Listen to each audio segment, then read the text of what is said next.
Hello, my friend. I'm glad you're here again. Take a slow breath in, hold it for a moment, and let it go. Let your shoulders soften, let your thoughts settle wherever they need to.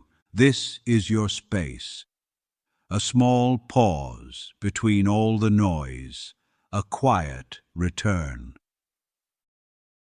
Today's question is this: why do we freeze for a moment when an unexpected message appears, especially from someone who matters, as if our mind is bracing for a truth it cannot change but cannot ignore?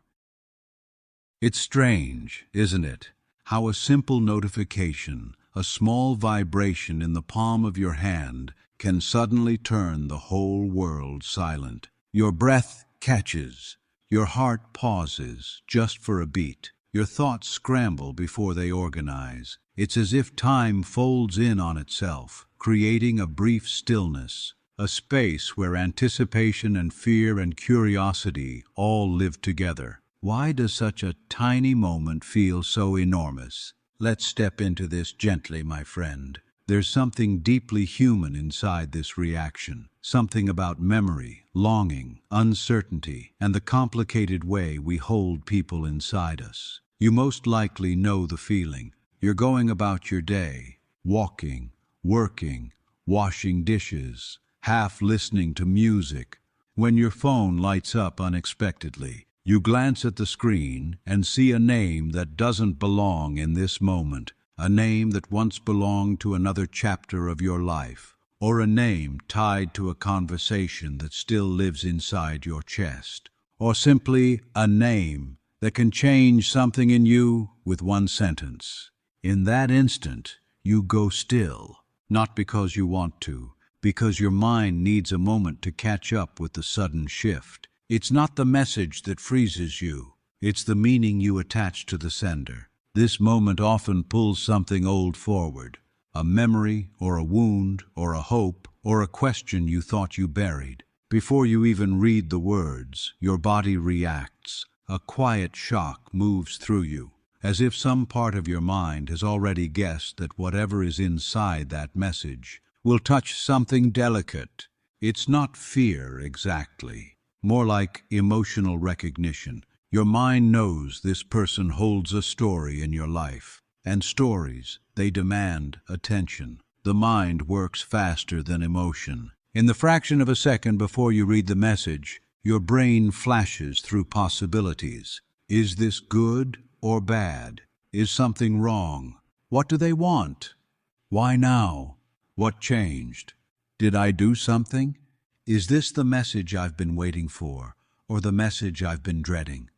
Your heart and mind enter the same moment differently. The mind analyzes, the heart remembers. This is why we freeze.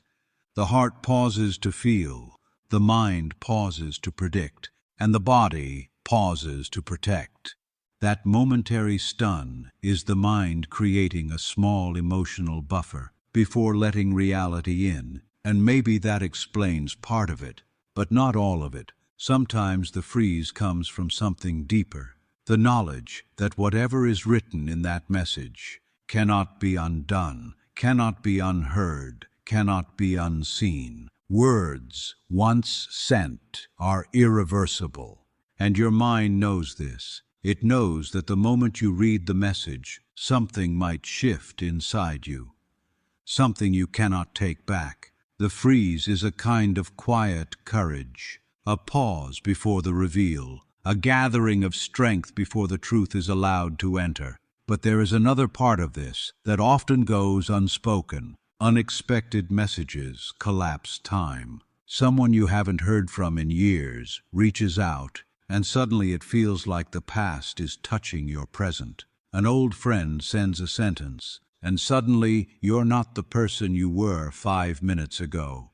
A message from someone you love arrives, and all the versions of yourself that loved them wake up at once. Your mind needs a moment to rearrange itself before it lets all of that flood in. In that silent pause, you're not simply waiting, you're remembering. Sometimes the freeze is the heart recognizing someone before the mind has time to name them. Let me tell you a story, not as a lesson, but as a mirror. There was a woman named Lena who once received a message from someone she hadn't spoken to in years, someone who had been her closest friend, someone she had lost not through anger, but through life shifting in ways neither of them knew how to navigate. When she saw his name, she froze, not because she expected something dramatic, but because seeing his name was like hearing an echo of a version of herself she hadn't visited in years. The message itself was simple. "Hey, I found something that reminded me of you today."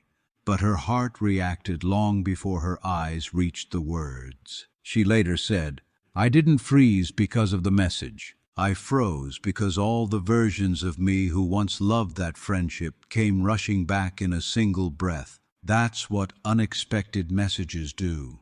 They invite old selves into the room. They awaken things we thought were sleeping. They remind us that relationships don't end cleanly inside us, that every person we've cared for leaves a shape the world can still touch. And sometimes the freeze has nothing to do with people from the past. Sometimes it's the message we know is coming, the test result, the job reply, the answer to a question that kept us awake last night. We freeze because reading it means stepping into the next chapter. And once we know, we cannot unknow. Waiting feels safe. Truth feels irreversible. The freeze is the last moment of not knowing, the final breath before reality becomes real. But perhaps the deepest truth is this: we freeze because we are afraid of the emotional movement that will follow. A message can bring joy, or pain, or closure, or confusion.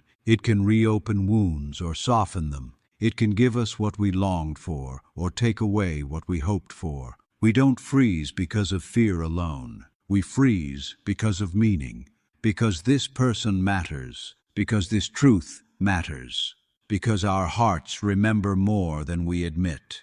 That moment of stillness, that breath you didn't plan, is your mind creating a pocket of time so your heart can prepare itself, its self-protection, its memory, its vulnerability, its anticipation, its being human. So, my friend, if you've ever felt that sudden stillness when a name appears on your screen, if you've ever hesitated before opening a message you couldn't change, if you've ever felt your past, your present, and your heart collide for a split second, you're not strange, you're not dramatic, you're not overthinking, you're simply feeling the weight of connection. Humans are not built for instant emotional shifts, but technology demands instant responses. And in that middle space, that frozen moment, your heart tries to protect you the only way it knows how. By pausing, by breathing, by gathering you back into yourself, before you step into whatever the message holds. Thank you for being here, for giving yourself this moment to reflect. Stay gentle, stay curious, and stay kind. And if this question spoke to you, continue your journey with us on Yarven's Questions. More stories, more reflections, and more quiet truths are waiting for you. Take care, my friend. Until next time.